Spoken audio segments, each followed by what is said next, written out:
And once again, we're live, David. Hello and welcome to today's Wastewater Wisdom session. We're bringing things back, and as always, we've got another session of Wastewater Wisdom for these people. Last week we had rainwater research, but now we've got David back in the hot seat again to talk about your favourite subject, which is wastewater. Wastewater treatment, yeah. How's your day been so far, David? It's been pretty good. We've been making some progress on some of our accredited service provider training stuff, so a lot of supporting information for them. So making some good pay on that, and we're actually welcoming some more customers here tomorrow, so to take on that training. So yeah, a lot of good movement as we've come into this new year, and hopefully all our efforts will pay dividends for our customers going forwards. Nice.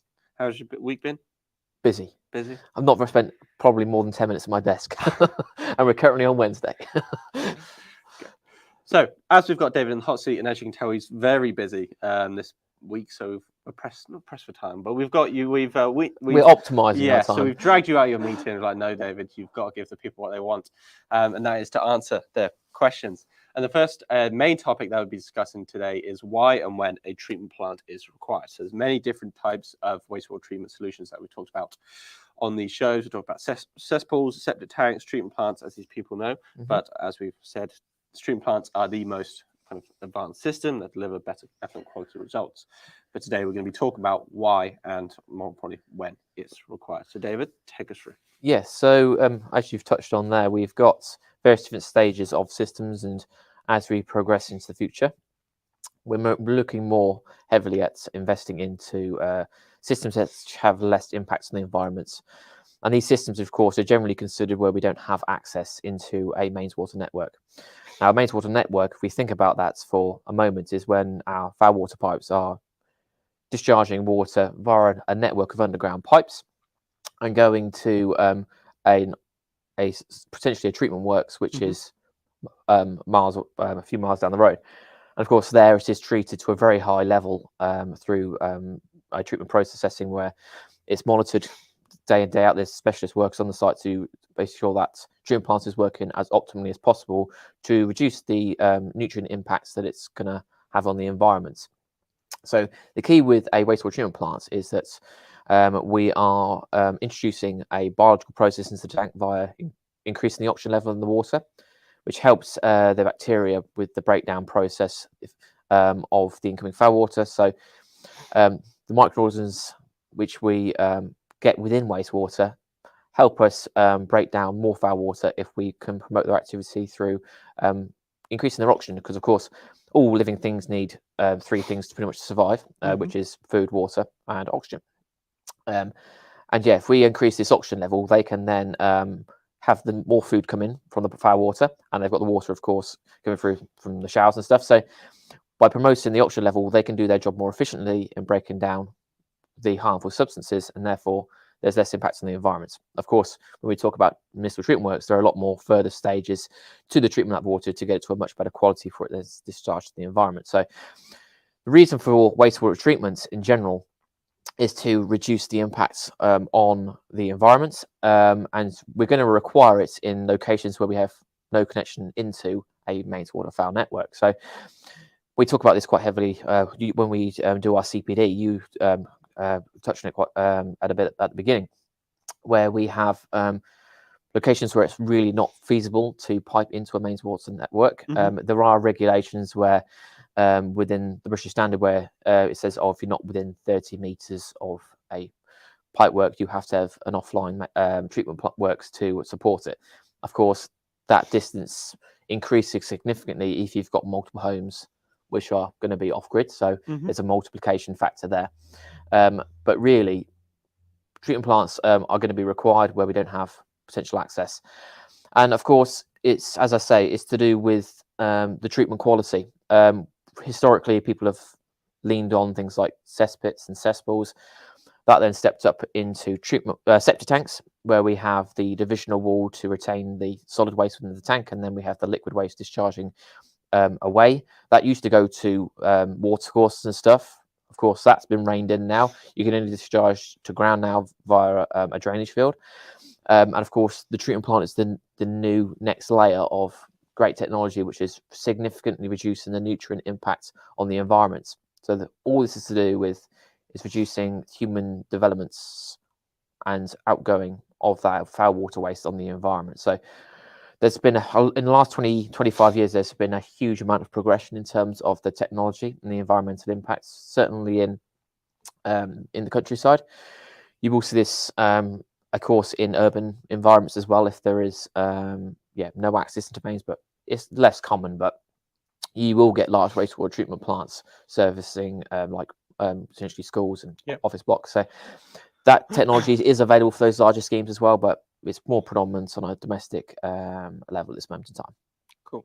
And when it comes to different kind of wastewater treatment solutions, let's say, for instance, septic tank and treatment plant, what would be kind of the different aspects that may dictate one system over another? So with regulations, and I suppose you could talk about reasonability in terms of, can you get a treatment plant working, for example? With a treatment plant, you generally need to have an electrical supply for most types of treatment plants, where you will need to run potentially a compressor or rotational discs, or there's other types of media systems and suspended aeration filters. Basically, you're going to need to have some sort of electrical supply to that unit to get that oxygen level in the tank to a better standard. There are other more recent systems which basically are non-aerobic systems, which have different stages of filtration through sand and stuff, which allow for just as good a quality of treatment, but without that energy sufficiency there. It's particularly predominant in France. But yeah, if you don't have access to electricity, there are other ways of achieving as good of effluent qualities. But the main thing is achieving the effluent performance. So we always refer to 3 parameters mainly when we do effluent levels, which is the BOD, suspended solids, and the ammonia. So the biochemical oxygen demand, which is basically how much oxygen you need in the tank for the biological process to happen. We have the suspended solids, which of course is the discharge of the suspended waste, which is not treated via the treatment process. And then we have the ammonia. Now, the ammonia is treated through the breakdown of the nitrogen compounds, which is done through a process called nitrification and denitrification. I'm going way too deep into this now. And then, of course, we've got the suspended solids, which is the organic material, which is all the carbon stuff. That suspended solids is really what the main treatment plant process is doing. So really, by introducing the oxygen level, that's how we reduce the carbon content in the discharge. The nitrogen stuff is a little bit more specialist, but it is treatable through the standard biological process. But those 3 parameters, the BOD, suspended solid, ammonia, are the 3 main parameters that any environmental agency will be looking at. So when we talk about domestic wastewater, we have certain concentrations of these being discharged from the wastewater treatment plant. We need to reduce those down by a certain level. Generally, it's like a 95% coefficient in terms of reduction. So most treatment plants you will see will have that kind of reduction level, which is really significant in terms of what the environmental impact would otherwise be if you were to introduce, of course, a septic tank or a cesspool, which in the case of a cesspool, of course, all that waste is retained. It's then completely pumped out on a very frequent basis. So liquid and solid waste and turn off to a municipal treatment works, which is, again, where it would have gone if it wasn't piped via the ground. So there's a lot more less logistics involved. So like carbon footprint in terms of like sending vehicles out to empty these vehicles and stuff. There's just so much advantages to a treatment plant where certainly on a domestic level, there doesn't take much energy or power to run them. And in terms of the treatment performance, it has a huge bearing in terms of their impact on the environment. So treatment plants are by far a great technology in terms of the future. And they are, they're always being constantly developed by manufacturers as well. So it's not just, it's mostly about the aeration process, but how can we make the aeration process as effective as possible to really break down the nutrients coming in. So it's a progressive market and a challenging one, but it really is interesting, certainly from a biological and chemistry point of view. Wow, I think you went into a lot of detail there. I wasn't expecting that answer at first, but thank you for covering that, David. And you well and truly answered the question of when and why a sewage treatment plant is required over other sorts of systems. So now is time for my new favorite topic. Today, we're going to move on to In the News. For for today's session. As you would have seen in last rainwater research session, I was very excited about this new topic that we've got, and we're just going to look at various news stories that are currently surrounding the UK regarding wastewater treatment. And the first one we found is about this new water pipe robot that could save billions of litres of water from leaking in the UK, which is absolutely incredible. So on your screen now, you will see two different images of the kind of cameras that are used to trawl through water pipes to inspect them, especially inspect them for leaks. Sorry. So the robot on the right, as you can see, is what we call a trawler camera. Yep. So that is what is very common in the UK at the moment. We use it when inspecting our attenuation tanks. Yep. But now, as you can see on the left, this tiny little robot can fit down most size pipes, and they've estimated could save the UK from billions of litres from leaking each and every year. How incredible, how cool is that little thing? Like that little thing there could save billions of litres of water. It is pretty. It's actually funny you say it in the news, because I have seen this in the news. Yeah. So yeah, it's not just you. Didn't go out to actively search for this. I have actually seen this on myself on the news in the last week or so. So that little camera on the right, of course, is designed to navigate as well through millions and millions of miles of pipe work to inspect for leaks. And of course, once they've know there is a particular leak, they're able to send out the maintenance company to dig down at that specific point to really put the repair in place. Otherwise, of course, at this moment in time, there's a lot of guesswork. Oh, we think there is a leak in this particular area. Yeah. And you just see loads of workmen just digging down on random spots to try and find out where this leak is. So, and if you look at it there, that just shows the size of a pipe compared to how small this little robot is. To travel down these sorts of pipes, especially when you have that big trawler camera where it could get stuck, the cable could come disconnected. Yep. I mean, we've had them with stormwater tanks where the cable might come loose, and then that camera can be like stuck in, or the wheels could fall off, anything like these. But these sort of cameras can actually travel down these small bits of pipe underground, and then be able to show engineers while on site exactly where the pipe is leaking along the pipeline, which is absolutely incredible. And I don't know if you've seen the latest Thames Valley advert. Not Thames Valley, Thames Valley Water. No, Thames Water, sorry. Yeah. Their advert where it showcases they're working around the clock to fix, I think it's bringing our Victorian pipes into 21st century, updating them basically. Yeah. But that just shows why this sort of technology is needed, because our pipes are they were first laid in the Victorian times. Yeah. So they've gone through obviously hundreds of years of being underground to the point where they need maintenance, and something like that could actually save us billions of litres of water, which I find absolutely incredible. Which is a huge cost, and at the end of the day, it's the time for those workmen on site as well. So it's and of course, if there is workmen on site, certainly if they're digging down on roads, there's impact to other users using those roads. So the actual as a cost saving, just not in terms of the water, which is why we want to kind of promote today, but in terms of everything else, in terms of the impact it has on everyone else's daily lives, it's absolutely insane. I mean, it is very, very cool, and it looks very James Bond. It's such a cool little camera. It's very James Bond.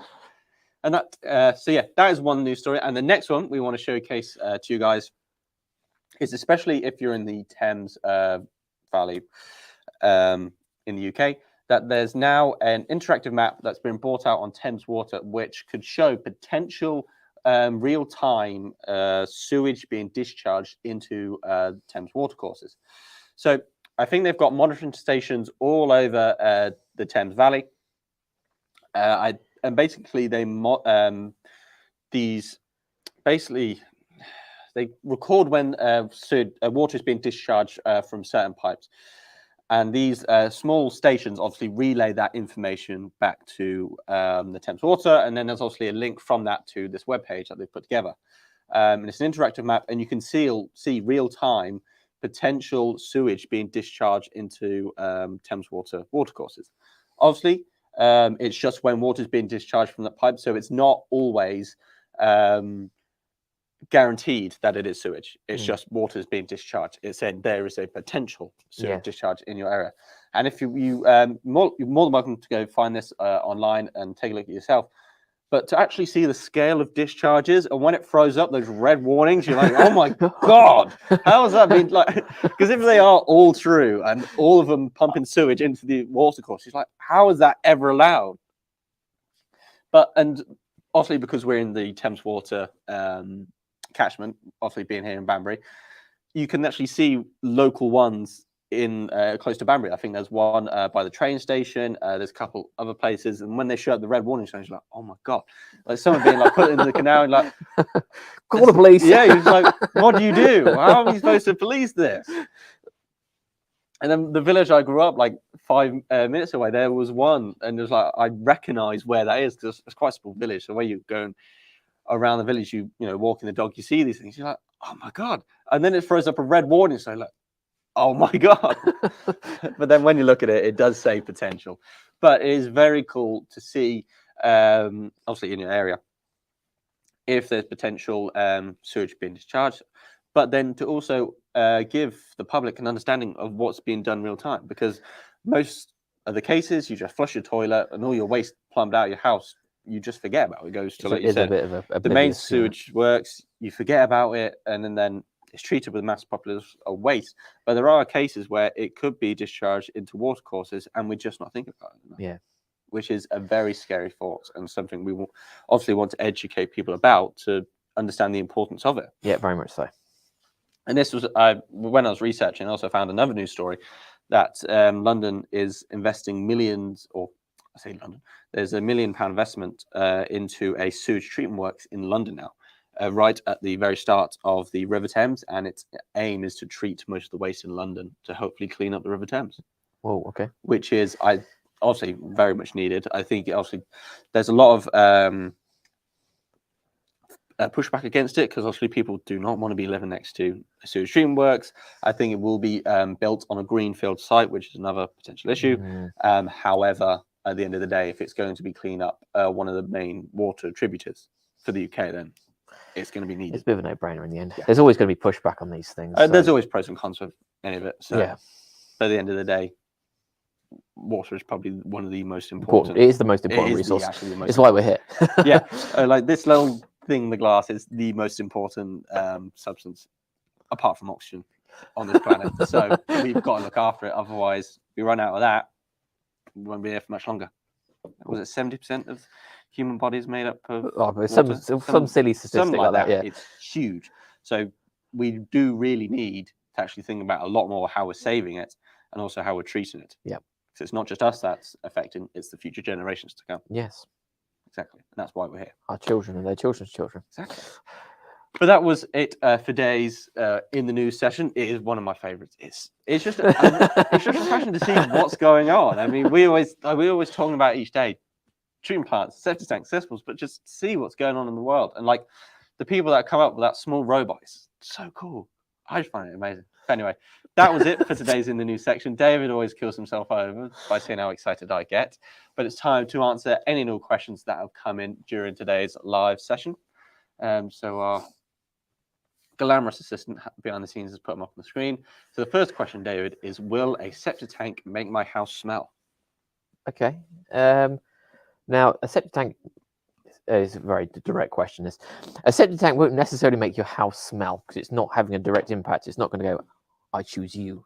I'm going to make your house smell because I like what I want to. It's more to do with, of course, remembering that with a septic tank, any sort of foul water tank, there is a biological process going on within that underground container. So with a septic tank, of course, we aren't introducing any oxygen for improvement of the biological process to break that down. So we're just retaining the solid matter within that tank with the liquid overflow. Now, with any sort of biological environment, it's when you have changes in that environment is when you're going to generate smells. So the prime example would be is if you're going to have the tank emptied, you're going to be making some movements within that tank to take that sludge out. And yeah, when you do so, that is going to generate smells. If your pipe work is not plumbed particularly well, then of course the smells will quickly go up your drainage pipe work into the tank and will come potentially back into your property.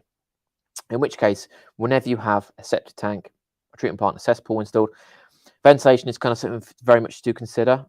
Generally, when we talk about pressures and movement of air, it's going to go from, of course, from high pressure to low pressure. So at low level, we have very high pressure, and at high level, we have low pressure.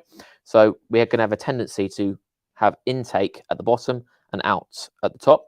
So when we talk about ventilation, we very much have a low level air vents where we have our high pressure going in, and then that escapes out the high level vent where we have low pressure. So that creates a direction of airflow. So if you were to generate smells from the tank, we've got a really easy path for that air to travel along and escape out away. So that could be on a soil stack on the outside of your building. It could be something goes up to your garage, generally where you, to a point where you get good wind coming across the top.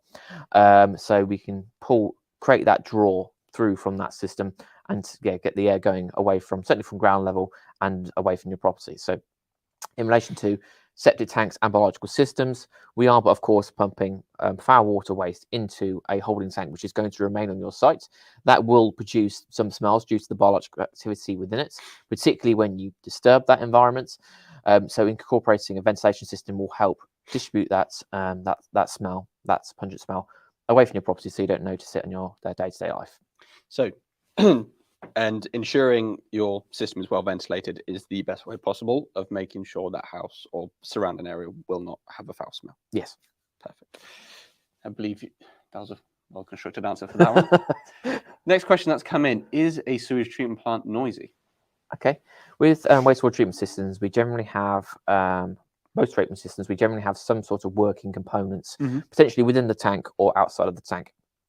And when those components are in operation, they are going to create some noise. So this is where you need to be a little bit more clever with the installation of a system.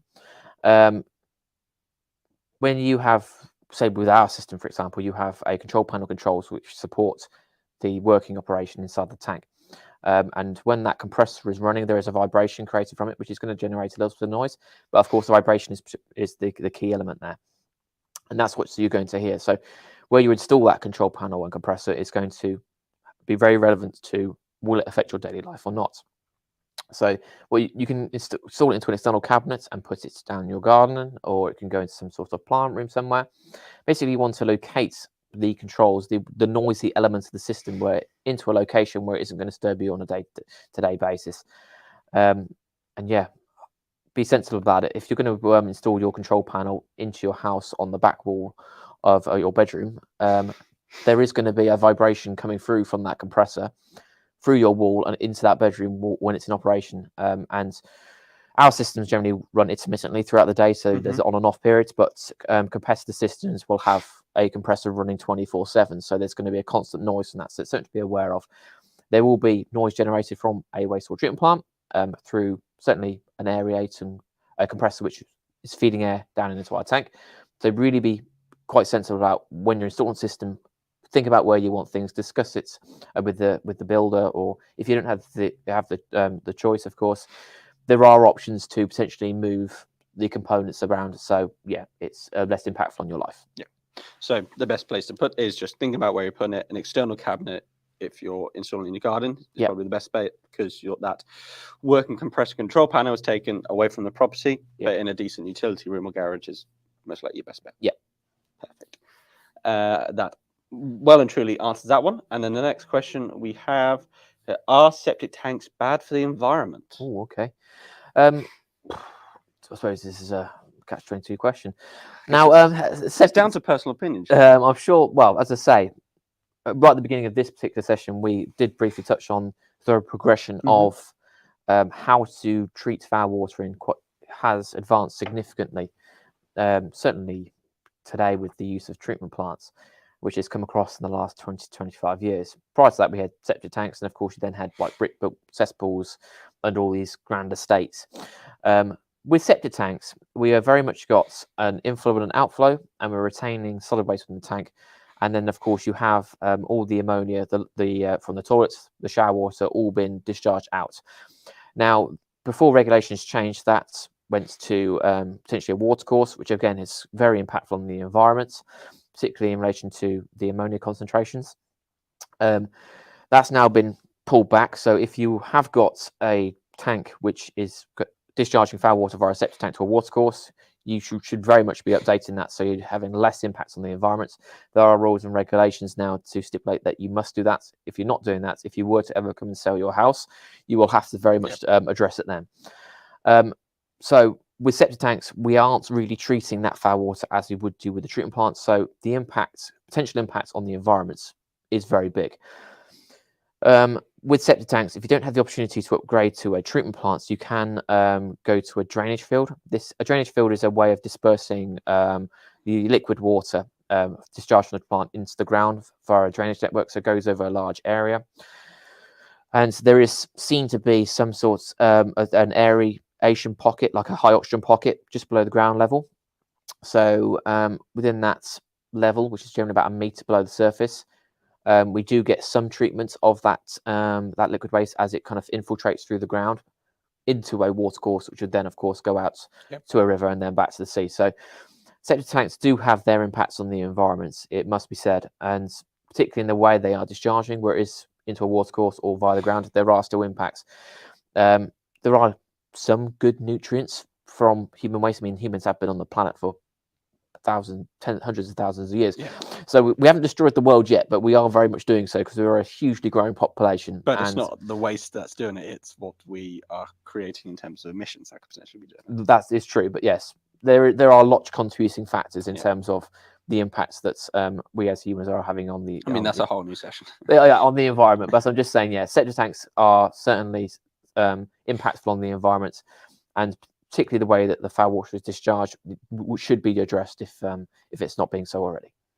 So as long as the septic tank is working as it should be, you're not putting the wrong chemicals in, it's well ventilated, and that it is treating the liquid waste to a certain point where it can be discharged safely into the ground reserves, where pretty much the nutrients in the soil, so other living organisms within the soil, would actually break it down. So in essence, septic tanks aren't bad for the environment, they just have an impact. Yes.